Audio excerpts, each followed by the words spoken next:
I'm super excited and so grateful that you're here. I started this podcast so we could have some conversations that would hopefully help turn the messy into healing.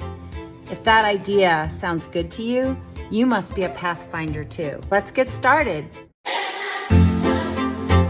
Welcome back to Talks Too Much. This is episode 3 in my series about joy in the messy middle. And I want to introduce today's guest, and this is Shellie, and she's going to introduce herself, and she's just one of my favorite people. And I'm sure we're going to have a great, amazing conversation that will hopefully be helpful to people. Great. Thank you so much, Jill. I am Shellie Ruge. I am a licensed professional counselor in the Scottsdale, Phoenix area, Arizona. I am a trauma specialist, and I love subcortical therapies, which is working with a whole different part of the brain from talk therapy. And it's really where trauma lives, is in the subcortex. So it's truly my very favorite thing. And I also am an EMDR consultant and trainer. Another thing I love to do. That's great. Yeah. Okay. Thank you. Yeah. I just, a few semesters ago, I taught my first brain class at ASU in Ed Psych. And it was just so fascinating because I hadn't studied a lot of that since I was my, earlier years of academia. So I always just get so caught up in talking to you because it's just so wonderful to know how things work. So that's kind of where I wanted to go right away was, like, what do we even mean when we say trauma? And and how important is it that we address it? Because like trauma is such a buzzword now. Like everybody uses the word trauma. I don't know if they use it accurately. Everyone uses the word triggers, and so by the time I start talking to people, women in my community, and talking to them about trauma, it's just sort of so overdone. Everybody thinks of it only as, the guys that went to Afghanistan or the people in a car accident. It's not the people like myself that live with chronic stress. So tell me about trauma and like, what is it really and why do we care? Yeah, I may think of trauma in a little bit of a different way than some people, and I know that there's multiple definitions out there. And I am aware too that sometimes it's used inappropriately, or when it becomes a buzzword, it really loses its power in a lot of ways, and it's very meaning to us. For me, from a subcortical perspective, from a brain perspective, to me, trauma is anything that is not nurturing, because remember, it's perceived threat. Perceived threat is what activates the brain. So the subcortex doesn't know that it's actually happening. So even if you're imagining something that can be really stressful or really big, or we call it catastrophic thinking sometimes, your central nervous system starts to activate around that as if it was happening, because the subcortex simply doesn't know that. So for me, the problem is not with the word trauma. It's the way we are with definitions in general in our culture. We start to misuse things and then we get confused in terms of what is what. To me, one of the biggest issues is the under focus on resiliency. So resiliency, trauma is going to happen. It just is. And if we define trauma as anything that is not nurturing, that really shifts our perspective. So then the key becomes what's on the other side of that. If I only focus on trauma, then it's trauma, trauma, trauma, trauma, trauma, right? But if I bring in the resiliency side, now I have somewhere to go. Now I have somewhere to go. And there's a pendulation with that. Right? So, oh my gosh, I don't know what to do. Well, I can call somebody to help, but what if they're not there? Well, I can call somebody else. That is a healthy central nervous system that is pendulating very nicely and with fluidity. That's what we're looking for.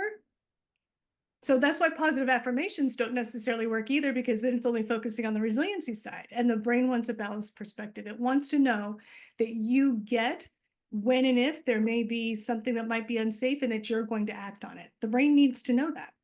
Mm-hmm. So, Yeah. and stuff. Yeah, that's great. So one of the issues I have in working with some of the people in my particular community of rare disease, Mhm. because a lot of us are caregivers and we're in this, chronic stressful state, especially when they first get the diagnosis. And then, a lot of times, like I stayed in it for years. I just lived that way, right? I didn't even realize what was happening. So I guess a lot of people in my community will go, well, I see a counselor here and there, and I do talk therapy. And so I guess what I wanted to really get the goal of today was is to just open people's mind to the idea that our central nervous system and our brain and these things are happening, and there might be another way to handle it rather than just repetitively talk about it, which is what a lot of us do because we don't know what else to do. So, can you tell me a little bit about, chronic states and what happens to the brain in Sure. situations like mine, Yeah, for example? one of the key words you brought up there was chronic. And when the brain is chronically stressed, when a person is chronically stressed, they're holding tension in their body. One of the things about the brain is the body informs the brain as much as the brain informs the body, and sometimes people don't realize that. So one of the keys, when someone's in chronic stress, and by the way, the other term that people use inappropriately that you brought up earlier was trigger. We don't even know what that is. What does that even mean? Nobody knows, right?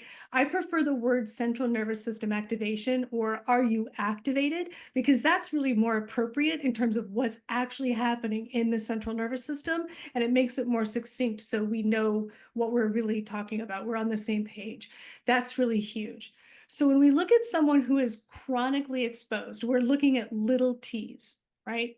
So Judy Herman, in the 1990s, wrote a book that was beautifully done that helped us differentiate the difference between big T trauma, which is external. So I can say something about the floods in Texas at any given time, right? And we would be on the same page immediately. You would be able to identify that. And as humans now, we're actually connected around that, which actually prevents re-traumatization too, because the moment I say it, I know that you're getting it, right? That's huge. Is we're socially wired creatures and we need that connection. We absolutely need that connection. So when we look at the little t traumas, the thing that's so powerful about little t traumas and why it's so important to understand them and identify them is there's an accumulation factor, is what I call it. So you may have one small thing and you may say, what's the big deal? But now you have another one and the brain goes, oh, these things are similar. Let's kind of store them together, because the brain stores things in clusters. You don't have like little memories just hanging around. They're actually stored in neural clusters. So now there's another experience and the brain goes, let's pack that in too. And after a period of time, this series of accumulated little t traumas actually can be even more damaging or painful than a big T trauma, because the other piece around little T traumas is the invisibility. I'm sure many people see people in situations with chronic medical challenges and don't even know what you're going through. They have no idea what the daily stressors of that might be. So we had this accumulation factor of now you can't even share it really, not with the general population on your day to day. And that makes a big difference too. So little t traumas are really, really important. And there's a complexity to that that's really important. The other piece around that, Jill, that's so important is when you're in a chronic situation, the last thing you want to do is ignore it for a long time and then touch on it. And then ignore it for a long time and touch on it. And a lot of people too, they feel like venting is helpful. Venting might be helpful once because you're hearing me and you're witnessing me and I get it. But what research shows is venting is actually not helpful, because the central nervous system actually activates around the venting because the subcortex is imagining it. Every time, this is a really important piece, every time you recall or narrate a story of your life, you actually send a message to the midbrain that this is another experience. The brain lays it down as another experience, another track, because it doesn't know the difference between what you're imagining and what's really happening in real time. It doesn't know the difference.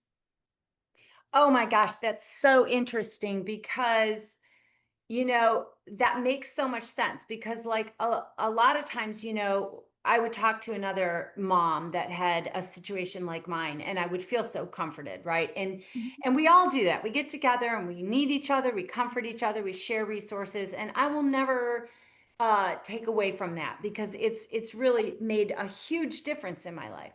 But for me, there became this time where that pain became my identity. Yeah. And I think now hearing you say that, that one of the contributing factors could have been that I just kept reliving it all the time. And I Yeah. was in it all the time. And so, of course, it became who I was. I didn't have any other experience to kind of draw from. Is that kind of what you're saying? That's huge. And I do want to make sure that I'm highlighting that sharing with people who are experiencing something similar is incredibly important because we're socially wired creatures. We need to know that other people are getting it. And it really is a place to lay down our backpack full of pain and stress and challenges. That is so important. But the key is to not stay there. The Hmm. key is to do something with it. And one of the simple things actually is whenever you're recalling something, an event or a memory, and if you're narrating it, do something bilateral. Bilateral stimulation, and by the way, bilateral stimulation is not EMDR. Bilateral stimulation is just an element of EMDR. We've been using bilateral stim since the beginning of time. This is why we like glider chairs and rocking chairs, right? Yeah, I mean, we always would prescribe that as a behaviorist for sensory issues for people on the spectrum, Yeah. spinning and swinging and for ADDers or ADHDers like myself, all that sensory stuff works. So, yeah, I could see how that would be. So, Yeah. what are some other like well, first of all, being in chronic stress, like for me, I remember, thinking about it, the way I was thinking about it was sort of like I was driving my car like 80 miles an hour, but I was just stuck in second gear, so I was just like constantly overloaded. And so a lot of that, what behaviors like come up and start manifesting because sometimes we'll say, yeah, we know we're in chronic stress, but I'm managing, I'm getting by. And for me, I didn't really understand how important it was to get help until I was able to connect that to some of the maladaptive behaviors I had that were impacting my relationships. Yeah, absolutely. Because the invisibility of the little t traumas actually interrupts the feedback loop that you have about yourself. You're literally stuck and isolated. That's what causes isolation too. The behaviors like irritability, anger, isolation, withdrawing from events, anxiety about moving forward, anger about moving forward. Brains don't do anything randomly. So when you notice behaviors like that, notice that something might be going on that you may not consciously be aware of. So one of the significant things that we're talking about here is observing what's happening and trying to get a sense of where that is coming from, the why, knowing your why, where is this coming from, and being curious about it rather than judging it. This is incredibly important. Rather than judging it or putting a skill in place too soon before you even know why. So, for example, if I'm feeling a lot of anxiety and I don't know why, and I'm just uncomfortable and I use a breathwork exercise, that's a beautiful thing, sure.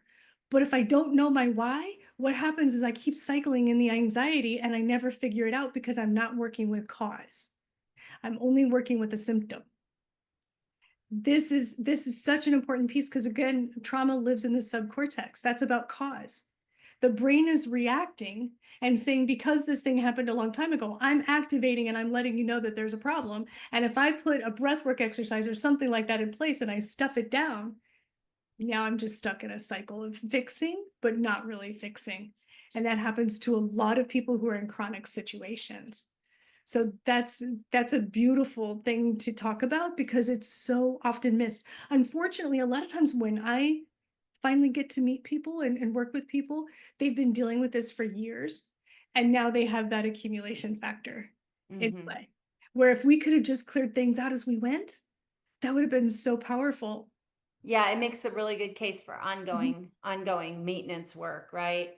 And The other behaviors that came to mind for me too were like hyper independence. I know a lot of women that won't take help. They can do it all. And for me, I had a lot of like over functioning, you know?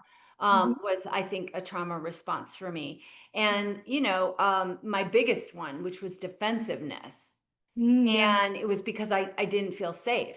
So I Mm. was just in this constant protection mode. And so those were some of the other things Yeah. I was thinking about, you know, that come out and that are interfering with my ability to be close to somebody. Yeah, yeah. Think of anything that's in extremes because really what we're talking about is the difference between vigilance, the brain having appropriate vigilance on a daily basis for daily situations, and hypervigilance, where the brain is now overreacting to things that are out of the spectrum of what's really happening realistically. In the cognitive world, we would call that cognitive dissonance or distortions, I mean. Right. In the subcortical world, like in the EMDR world, we would say, ah, there's what is the cause to that symptom? What is happening there that that symptom had to become extreme? So that's Yeah. important too. We're not trying to get rid of anything. We're not trying to get rid of anything. We're trying to get to balance. It's always about balance. It's always about balance. Yeah. Yeah, I really like that. And that reminded me too of like black and white thinking. That's a sign of trauma too, isn't it? Because I've Very, always really struggled with black and like everything is all or nothing, you yeah. know? Because we don't have the luxury of seeing the gray anymore. The gray is too abstract and complex, and we don't have the energy to do that anymore. So all we can do Oh, is that black or makes white. sense. Hmm. The Yeah, energy. I yeah. never thought about that. We're exhausted. Plus, we feel secure when it's black and white because we feel like we know the answer. What we lose there, Jill, is curiosity. And the moment we lose curiosity, we lose connection with ourselves. The moment we say, "Well, it's because of this. Let's stuff it down. Let's put a strategy in place. Let's forget about it, and let's just deal with the symptom." We just abandoned ourselves in that moment. That's so important because we didn't ask the why. We didn't go there. Yeah. Yeah. Yeah, I can understand that because was big stuffer, you know, and just moving on, moving on. And yeah, so that makes sense to me too. And I, you know, also like just there's a toll that it takes eventually too of always being on, you know. And so when you're always on, like I didn't even know how to look for that why or connect to myself because I was just so busy being on all the time, right? And so the black and white thinking also put a story to everything. And it made me a lot more comfortable because I had a story. But pretty soon I started realizing like I wasn't even comfortable just letting something be. Or I mean, you know, that's how they say, you know, things are the meaning you assign to it, right? And so a lot of times what I find though is I would assign meaning so quickly Mhm. just to be comfortable. Mhm. And I wasn't always assigning the right meaning That's right on. by That's any stretch, you know, yeah. and that's makes I find makes that so often. And going back to energy, I just want to validate that many people in that situation, with the chronicity of the exposure and all the things you have to do on a daily basis, there isn't time to focus on yourself. There isn't time because you're so busy taking care of things and you're stuffing things down and you keep going, stuff it down, keep going. A feeling comes up, I'm going to stuff it down because I have to keep going. And that's what causes that cycle so often too, is there just doesn't feel like there's time to pause and really go a little deeper and say, what is happening here? Yeah, I like that you came back and you know validate too brought up, you know, coming back to do that because one of the reasons why I feel like this is so important or why this has been so important to me is I just a lot of times felt like I was going crazy. Yeah. And when I had an explanation, like that's why a light went off when you're like, well, yeah, some of your black and white thinking, not all of it, a lot, some of it's the stories and the, you know, the way I've always done things. Um, but also, you know, some of it might be exhaustion and I didn't connect that. And I went, oh, and all of those connections and explanations that I get, like, you know, I remember hearing you say one time about like ADHD being, you know, a four-way stop with no one directing traffic. And I remember hearing that phrase and I thought, oh my gosh, I feel so relieved because I feel like that feeling's crazy. Yeah. And that feeling I judge. absolutely, I think I should have my shit together better than that, right? And so I'm very critical. But when it's explained, oh no, that's your brain. That's your brain doing that. It's like, oh, I don't Mhm. know. It takes the shame away from any mental issues that I'm struggling with, or the way my brain works, or, the challenges that I've had, to just validate that, it's not me. That's not my soul. That's not who I am. That's what Mhm. my brain is doing. And so I find putting names to all this stuff, again, I like to put stories to things. Absolutely. Absolutely. And again, like some people will say, well, I don't like labels, even like ADHD. Well, labels helps us make meaning out of things. It's how the labels are used that's sometimes inappropriate or weaponized or cruel or minimizing or whatever it might be. But for me, knowledge is therapy. When I understand something and I have that aha, now I know where to put it. So I always say that knowledge is therapy. Oh, that's so good. I love that. Yeah. And I've gone through different stages. Like, I didn't get diagnosed with ADHD until I was an adult. I was in my 40s. And so it was huge because it explained so much for me. Same Mhm. with some of my childhood trauma that I didn't remember, or that I couldn't recall, or wouldn't recall, or wasn't ready to recall. Once I did recall, all of those things made all of those years that I struggled not understanding myself make sense. And it was like, oh, okay, that makes sense. The trouble then became, for a little while till I got further down in the path, it was like I always had to explain people, well, I have ADHD, that's why I do this. And I think I wanted people to understand, like I wanted people to understand why I might have need, can't process auditory directions, or might need something given to me in a different way, or whatever the thing is. But I think it did, again, like we talked about in the beginning, kind of become an identity. Yeah. um, and so how do you balance, having that education without it becoming solely who you are? Yeah. One of the things is separating in your languaging of things because again, your subcortex is listening to literally every single word you say.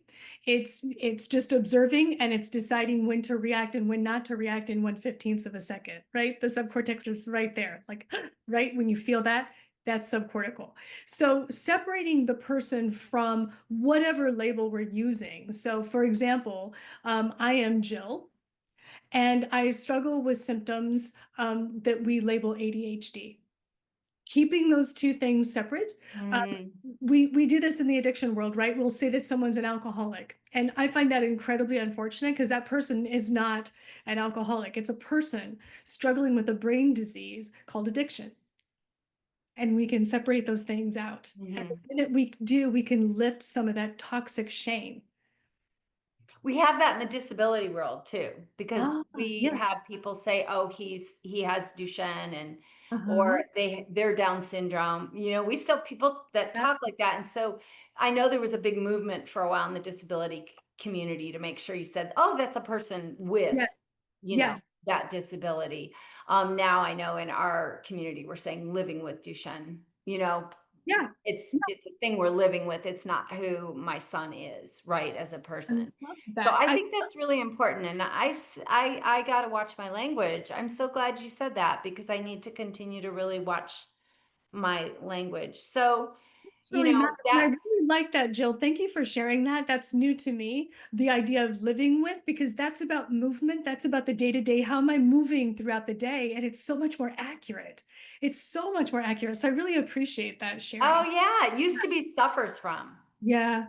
Yeah. My son suffers from Duchenne muscular dystrophy, and now my son's he's living with Duchenne muscular dystrophy. It's brilliant. Yeah. I It's mean, but as good as I am at that, mhm, I still define myself as, an alcoholic and mhm. sober alcoholic. Actually, the other day I just got 16 years. So, Oh, wow. but That's also, beautiful. ADHD or this or that, or I've learning disability, like, and it almost became like, I don't know. I think there was a part that, like, if you say it all out too, no one has one up on you. Like, nobody, maybe it's a protective thing, like if I say it, then I already know it. So you can't really hurt me by telling me that I Mm. have any of these deficiencies because I already know, right? That, yeah, it might be. It might be. And I have also had people say to me, I relate to that term. I want to use that label. I am an alcoholic. It serves me, it works for me. And for many people, it keeps me sober. If I identify as that, it keeps me sober. And if that's working for that person, who am I to say? But it's just an idea that might be healthier, in my opinion, to separate the person from this syndrome. When we really look at what diagnosis is, all it is, it's not a fact, because our symptoms can change moment by moment, right? The only thing diagnosis is it's a list of symptoms that a person is living with, as you say, and therefore helps a therapist or a medical professional create a treatment plan that's relevant to that person. That's it. That's all it is. That's all. Yeah. It is not an identity, because it could change in the next couple of minutes. Yeah, it's true. It's true. And symptoms come and go depending on how activated we are. Yes, yes, absolutely, absolutely. I wanted to circle back, Jill, to something that you had talked about when you talked about how you realized how your childhood or earlier experiences were related to what you're experiencing now. And I really wanted to highlight that because it's so important. Many times, especially when people are going through chronic stress, their perspective, and rightly so, and I get it, their perspective is all of my stress is caused by this that's happening right now. However, what I'm going to say is how we're reacting to right now is often related to what happened to us in the past, because the brain created a map of that. Your brain is tracking three things all the time, every moment. And even during this conversation, both of our brains have been tracking three things: time, space, and connection. Mm. Those three things the brain is always tracking and creating maps around. So absolutely, the things that have happened to us in the past, the stressors that we've had, even as early as our young childhood, could be part of why we're getting activated now in this current stressful situation, because our brain is referring back to that. So our subcortex doesn't have a timeline. It doesn't know the difference between past, present, and future. It does not know the difference. Yeah, that makes a lot of sense. Mhm. One of my other friends who's a therapist says anytime you have a reaction over 50%, Yes, it's most likely not what's going on. It's coming from, you know, that's a great way to think. so I use that often because I'm like, ooh, like I'm really overreacting to this. There's got to be a lot more there. And it's really easy in my world with these disorders because we get these diagnoses of our kids and at the time we get them, they're life limiting and it's this big thing. And so of course we blame everything on that. Like, Yes. of course I'm a mess. Of course I'm freaking out. Of course I'm sleep deprived and so it really muddies the water to try to, and then there's no way somebody's going to then take on going back to their childhood. I mean, a lot of people just want to like leave that alone. And for me, I was really into all of this. And so I got to a point where I couldn't make any more progress. I had to go back and start cleaning up um, Mhm. because I couldn't. I had behaviors that no longer served me and I could not get rid of them. So Yes, I had to kind of go back to strategies figure don't work. out why they were developed. Yeah, and one of the things you're bringing up is strategies that stop working. It's like, well, why is this happening now? Because when I used to do this, it worked fine. And why isn't it working now? Sometimes there's just that exhaustion and again, the accumulation factor. And you can't stuff things down and never really deal with how it's affecting you as a human. You can't do that forever. The brain's not going to allow it. It's going to come out somehow, whether it's emotionally, whether it's physically or medically or relationally in your relationships, as you said, so many ways that our trauma shows up in our lives that we don't realize that that's actually what it is. And again, going back to cause and asking what's happening right now before I put the strategy in place, what is happening right now, and getting curious about that can make a world of difference. It really can. Yeah, I mean, a lot of individuals, and I certainly was unconscious of it for a while as well, don't even know they're in survival mode. So like what's some indication that, it's one thing to say, yeah, I probably should get some help, obviously. And of course, again, they're going to think it's their circumstances. Like I'm in this circumstance, these things are happening. I should probably, take care of myself. Everyone keeps telling me to take care of myself. But how does somebody I mean, how do you go to a conscious place Yeah. of really understanding, no, you're living in survival mode? Like, Yeah. Yeah. Well, one of the things it would be some of the symptoms, and there are so many ways that this can show up. And we mentioned a few, like anxiety, anger, exhaustion, relational issues, all sorts of things that can happen. And the other piece is if someone says to you, you need to take care of yourself, notice the resistance that comes up, right? oh, It's like, what? What do you mean? It can be so invalidating of what do you mean take care of myself? I can't take care of myself. I don't have time to take care of myself. I have all these things to do. mhm. And I have people that I'm trying to help that need me. I'm needed. Absolutely. It's so much more effective to say, hey, would you like to take a walk with me? Hey, Yes. like to We go have to to dinner? teach people to say that to us too.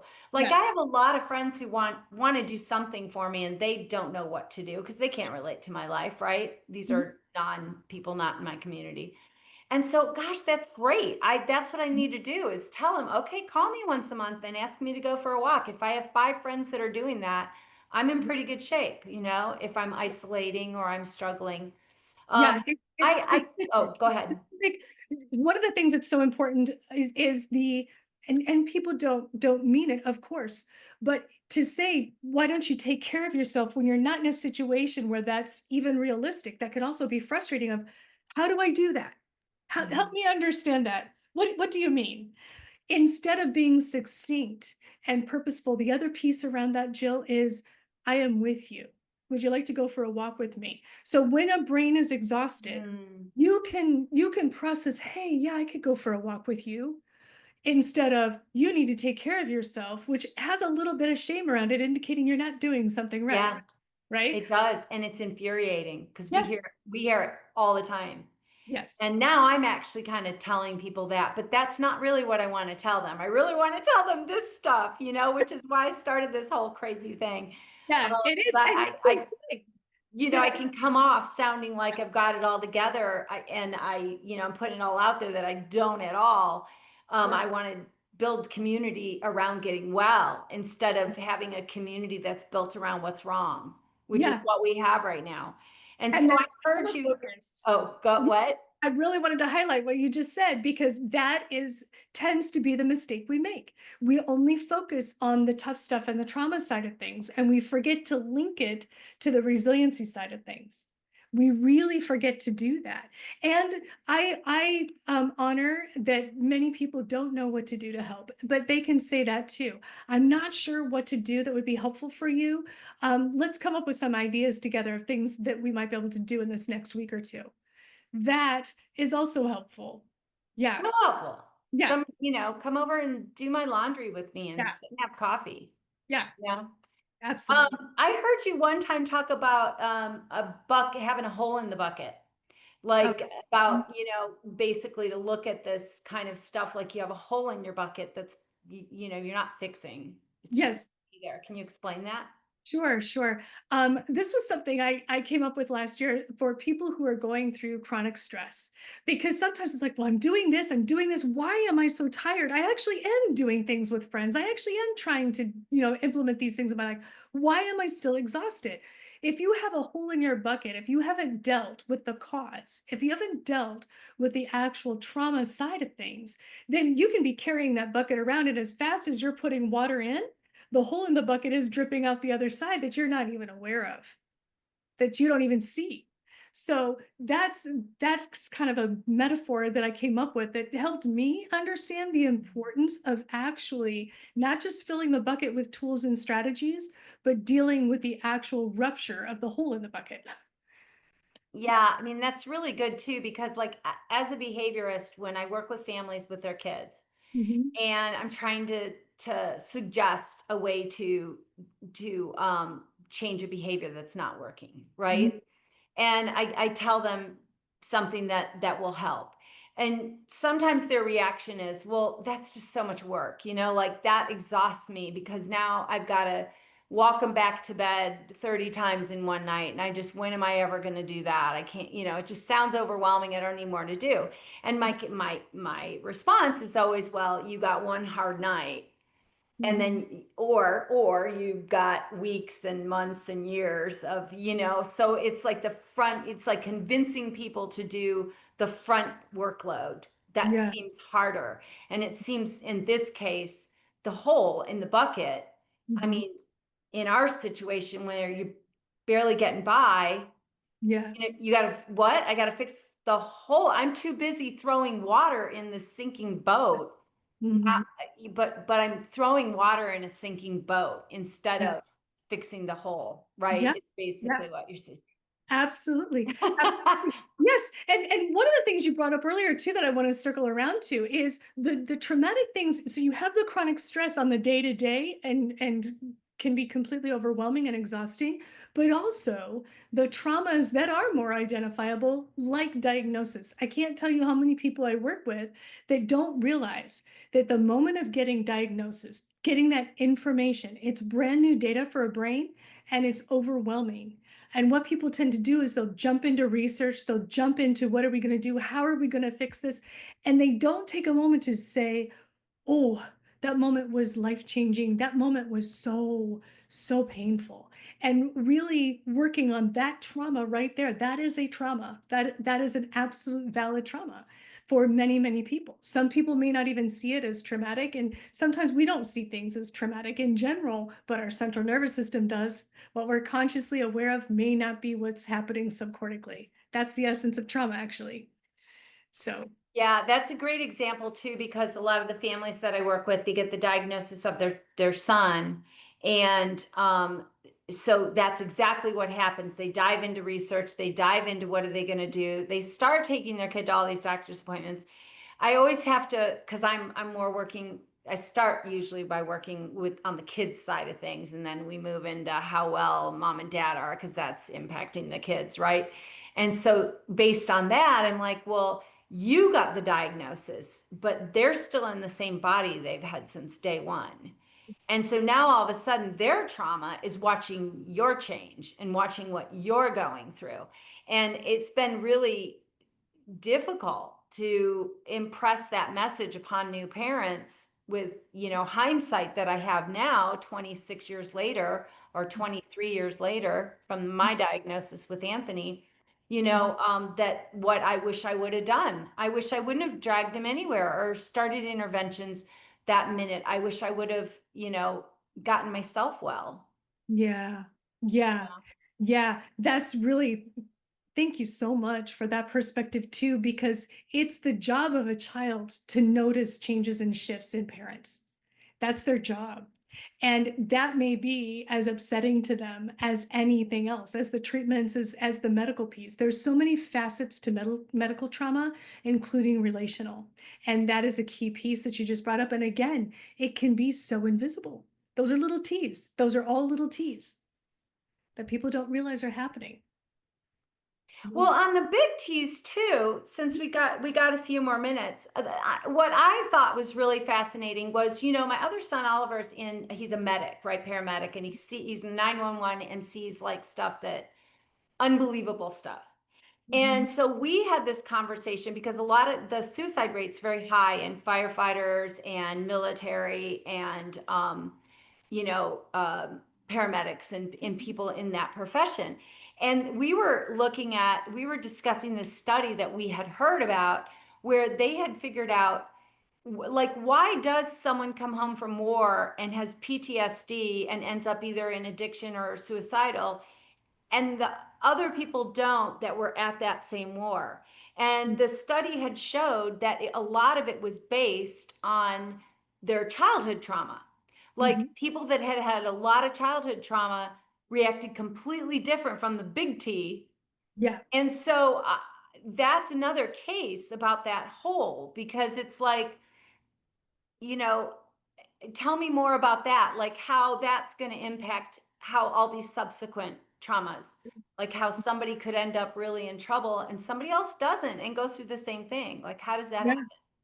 Yeah, just because an event happens doesn't mean that trauma has incurred. And that really is important. And there's all sorts of things around that. It can also be the opposite, Jill, where you have people who've had trauma in childhood, but they built resiliencies because of the trauma. So I want to put that out there too, that a lot of people will look back at their past. They're like, well, I had all this trauma, so I'm damaged and there's something wrong with me. I'm like, but what are your resiliencies from that? You may have all sorts of skills that got you through in a beautiful way that we're not honoring or even identifying right now. So that can happen too, where for some people who haven't had things to deal with in childhood, when things happen to them in adulthood, they literally have no idea what to do. So they get traumatized because they can't act on it. They can't move on it. So that can be a really important piece too. But you're going back to the accumulation factor. So when we have an event happen, the brain creates a schema around that. It creates a map. And what that's for efficiency, so we don't have to relearn things over and over and over again. So something happens, the brain goes, hey, when that happens, do this. So when that happens, withdraw and pull back to stay safe. Then the next time an event happens and the brain goes, oh, remember that first time that that happened? Do that, withdraw. Okay, and then another event happens. Remember when that happened? Withdraw. So what happens is that gets programmed in as the thing to do to survive, whatever that central nervous system did. So no matter how old we are, the brain will rely on that schema to cause.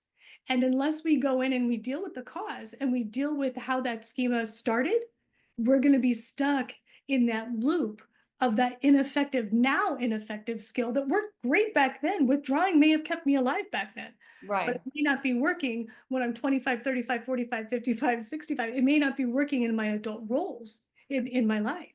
So that's a really important thing. The other thing to really watch for is past, present, and future. Trauma, again, doesn't have a timeline. It's not what happened to me in my childhood does not affect me now. That's simply not true. If it was, we wouldn't even be having this conversation, right? But Right. present and future, the brain does not divide. The brain doesn't divide it the same way. And especially when we're traumatized, I think of it as a rope, right? And there's a timeline across the rope. And when we have chronic stress or chronic trauma, it's like we take that rope and we do this and we drop it on the ground and it's all twisted up and the brain doesn't know where things go. So past, present, and future, if I'm dealing with a stressor now and I'm overreacting to it, as you said, like if I'm at a 5 or above, 5 to 10, instead of a 1 or a 0 to 4, if I'm at a 5 to 10, then I might be curious about how my past might be coming into now. But the other thing that a lot of people don't realize is it also affects how they anticipate the future. Mm. So expecting well. If I'm looking at the future and I'm expecting everything to fall apart, everything's going to fall apart anyway, so why should I even try? That's a trauma response. If I look into the future, I'm like, well, that thing could fall apart, but if it does, then I'll do something about it. I'll handle it. That is resiliency, and that's future orientation. So past, present, and future are not separate things to a brain, to a subcortex. Yeah, that's great. Thank you Okay. so much. So what is a safe central nervous system like regulated? What does that look like? A central nervous system that's regulated is one that can pendulate between the tough stuff and the resiliency or in the solution. That's how I think of it. The trauma side of things is where the brain stores all of the messages of what to do if. So, or the alarm. So, for example, I don't have any power and control. I'm not safe. I'm alone. I don't exist. I'm unimportant. Those are trauma themes that tell us, oh, you need to do something now. This is dangerous, right? The resiliency side, if I'm healthy, I have psychological flexibility and I can pendulate to that side, right? I'm alone. Actually, I have friends I can talk to, but what if they're not there? I'll find new friends. I can handle it, right? That is healthy pendulation. When we're not healthy, we're stuck in the problem. Okay. Yeah, that makes sense because they always talk about the more flexible your brain is, the more mentally well you are. And then when it becomes more rigid and stuck is when our mental health is needs attention. Yeah, yeah. Or even thinking of it as balance, because If we're too loose too, then that's not healthy either because then we're not boundaried and we can really kind of get it ourselves into chaos. But that balanced perspective. And here's how I think of it too, remembering many people think of some thoughts as being negative. I don't use that term, negative or positive thoughts. I don't use those terms because brains just simply don't work that way. Brains never do anything randomly. The brain believes that it's trying to keep you healthy and alive and well by giving you these themes. And so if we disrespect it, we stop trusting ourselves. That's huge. That's huge. It's so very important. So really being open to the tough stuff and the resiliency stuff in a balanced way. In a balanced way. It's your instinct to have negative bias, what we call negative. It's your instinct to focus on the trauma pieces. It requires no effort, it requires no thought. And by the way, that's also why we go there when we're tired, because it requires no effort, right? Mm, It's your brain's instinct to notice the tough stuff because that's about keeping you alive. It requires intention to focus on the resiliency side of things, the beauty of things, how sweet something is, how lovely it is. It requires intention to do that. And when we're chronically stressed and tired, that takes a lot of energy to get. mhm. See, that's so great because if someone just tells me, you need to get some, sleep is very important. I go, yeah, Mhm, yeah, okay. Yeah, I know. Right. mhm. Yeah, I have to turn my son throughout the night. So that's great. And sure. Yeah, yeah, as But if if that's somebody tells me if you're tired and you don't figure out a solution for sleep, y- you're going to get stuck in the darkness because you're not going to have the energy yeah, to see anything in a positive light. yes. That I don't know. To me, that's more helpful. I don't know if hopefully people are listening and maybe they're like that too. But when I hear things like that and I have a why, Mhm. okay, now I'm a little bit more motivated to find a solution because I understand why. Not Yeah, just because I'm going to be tired. I mean, yeah, I can handle tired, yeah. right? Absolutely, Yeah. absolutely. And also even kind of being in the gray, which is not easy. So I'll just use sleep as an example, since you were just talking about it, because so many people also who are in chronic stress situations, they lose sleep just out of the stress too, and internally, what's happening internally. And so they often over focus on how do I deal with the symptom of not sleeping? I can do this, I can do this, I can do this, I can do this. But what about a gray area? Because now I'm so focused on sleeping that my brain can't relax and sleep because now I'm stressed about the not sleeping, Right. right? It's like a Right. secondary level to everything. But what if I thought about resting?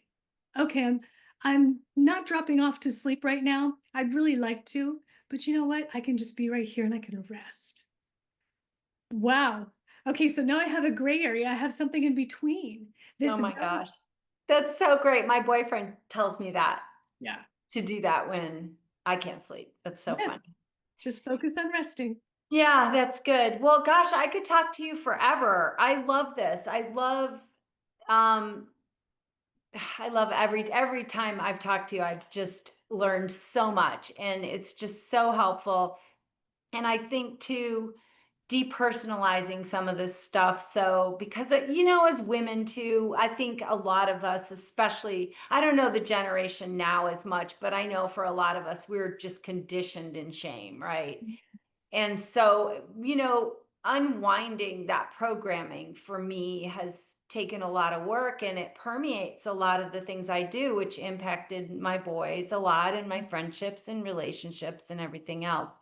So I think having these conversations and just taking the shame out of it, like it's a brain thing. It's just a Absolutely. brain thing. Well, We it got to is. figure it out, you Yep. know? Yeah, absolutely. I actually love that statement. It's a brain thing. So now where are we going to take it from here? Yeah. Yeah, it's not my soul. It's not who I am. Whenever I try to return to who I am, I think of myself as that little girl, running around playing barefoot. That's me. That's who I am. I love everybody. I want to be loved. Mhm, I'm fun and happy. I'm not all these labels and all these things that have happened to me. And I'm mhm. not, all these programs that have been put into me without my consent. Exactly. But we're essential to survival at some point. at some point. And so thank goodness they were there at the time, because it's what you needed at the time. It's just the brain wasn't updated, for whatever reason. And that's where trauma work is magical, in my opinion. It's magical. Yeah, really. Tell me a couple examples before we go. Like, so for someone that doesn't know, because I've done, quite a bit of this work. So tell me about for someone that doesn't know, they go to talk therapy or they go, and they really don't, when somebody says do trauma work, I was really surprised to find out how much of it was physical, Yes. getting it out of your body, like how it lives in your body. I was really shocked by that. So could you explain? Sure, sure. So we have modalities or approaches in the therapy world that are about working with symptoms, and they're extremely valuable because, by the way, they can interrupt the accumulation effect. So, because if we're doing something different, as Mm. you know, as a behaviorist, when we change direction and we start to do things different, we start to feel different. We start to move different throughout the day. And that's really powerful. And it can really help prevent that accumulation factor that I talk about. So those modalities are often around talking or about trying strategies, working with strategies, creating plans, all of those things, extremely valuable. Trauma work is working more with a different part of the brain. So, by the way, working with symptoms, we're working with the prefrontal cortex because we're creating a plan and a strategy. That lives in the prefrontal cortex. It's evaluative. When we're working with trauma, we're working more on a subcortical level. So, from a brain perspective, the subcortex is where our feelings and sensations live, and that moves at about 1/15th of a second. So, when you're going through something and you feel that's subcortical. That's subcortical. Or if you start to cry and you're like, where is this even coming from? Why am I crying? That's subcortical. That's your subcortex speaking to you. The prefrontal cortex came up and grew around the subcortex. This is your thinking brain, your evaluative brain. This is the part of the brain that tells the story. That's the part of the brain that tells the story. So when we're doing subcortical work, we're talking about modalities that address the feelings and the emotions, emotions being basically just the verbiage we use to describe the feeling state, right? If I say I'm anxious, what I'm really saying is my chest is tight, I'm having trouble breathing, I'm shaking a little bit, I'm breaking out in a sweat, right? I have all those things going, and I'm going to call it anxiety. I'm feeling these things subcortically, and my prefrontal cortex is going to label it anxiety. So, getting a sense of what each brain does. Our modalities for dealing with this piece often don't have a lot of speech attached to them. EMDR, brain spotting, somatic work, parts work, those are all approaches to deal with trauma, and they're all valid and they're actually all working together all the time. So that is an incredibly helpful approach, I think, because that's where you're dealing with cause. When you're working with symptoms, that's very valuable, but working with cause, that's the core. That's Mhm. causing the symptoms. The cause is the crux of the symptom. It's causing that, the catalyst. Yeah. Yeah, it's crazy because now that I understand all this and have done some of this work, I'll be somewhere and I'll have a physical reaction to something. Mhm. And Mhm. now I know not to ignore it or, tell a story. Now I go at it with curiosity, like, ooh, I must feel unsafe, or, whatever the situation may be. So it's very helpful because I actually listen to my body now, where I just really was in fight or flight all the time. So I really didn't listen to it. And But curiosity is so key. yeah. Curiosity is key. When you're curious about yourself, you're attuned to yourself. When you're going, huh, I wonder what that means. I'm like feeling this right now, and I'm kind of curious about that. Huh. When you're curious, you are attuned to yourself. When you're curious about someone else, you're attuned to that person. The moment you go into judgment, the moment you say, oh, this is happening because of this, the moment you go into that, or oh, I'm feeling anxiety, I need to do my breath work right now, you just lost connection with yourself. You went to the doing before you knew the why. So that's really key. Yeah.